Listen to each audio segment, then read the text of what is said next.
Hello from TESOL Macedonia Thrace 20th Annual Convention here in Thessaloniki.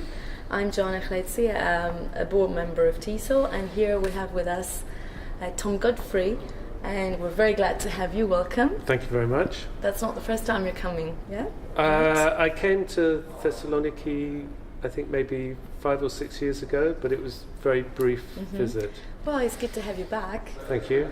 I would like to know some things about yourself concerning the place you live and what made you work on this field. Okay. I work in Istanbul.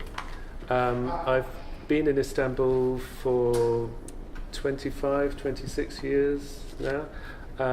Prior to that, I was a language teacher and I worked in many different countries, in Africa, Libya, Sudan, Egypt, in the Middle East, in Qatar.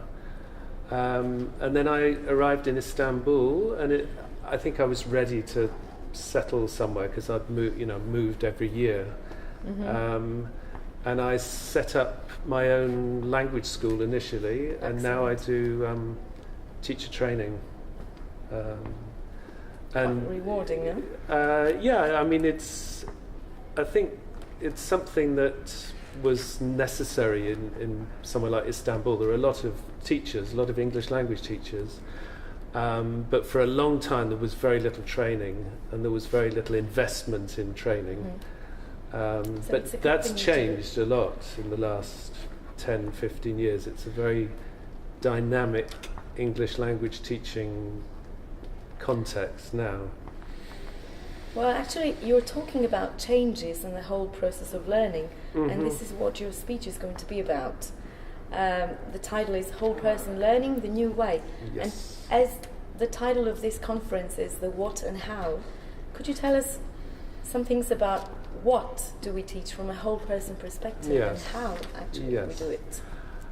I think particularly in terms of language teaching, there's a lot of emphasis on the mental. We get learners to sit down and they do lots of ordering and categorizing and gap filling, and I think we've sort of lost the body. I mean, we learn through our bodies, and a lot of learners are kinesthetic learners. They like to move, they like to do things, and we do learn by doing. We learn how to walk, to drive, lots of skills, but we don't. I think in the classroom very often we don't place so much emphasis on that. And the other side is the whole spiritual aspect, thinking about the learner's emotions, feelings, self-image. And I think if we can tap into the physical, the mental and the spiritual side of learning, that's a much more powerful tool. And the new way refers, I think, perhaps science and scientific rationalism has sort of dominated human ideas for the last 300-400 years.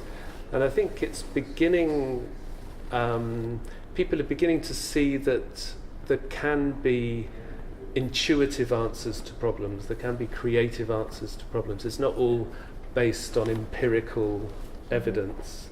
And I think teachers have actually known this, but have just, perhaps teachers are not high enough up the sort of political hierarchy. And we know that things don't work the way they should work, that there's no predicted outcomes. And so the new way is more thinking about sort of how things are interconnected and how we need to think more holistically and less rationally and less scientifically. So you believe that it's really important to satisfy the needs of our students, also on the psychological side and spiritual. Yeah. I think it's less about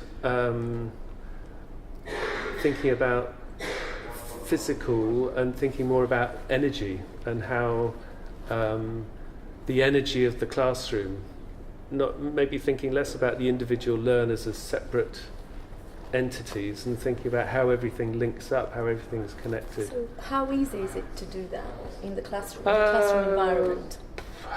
Well, that's what I'll be exploring in my workshop and the plenary session. I think teachers actually do a lot of these activities,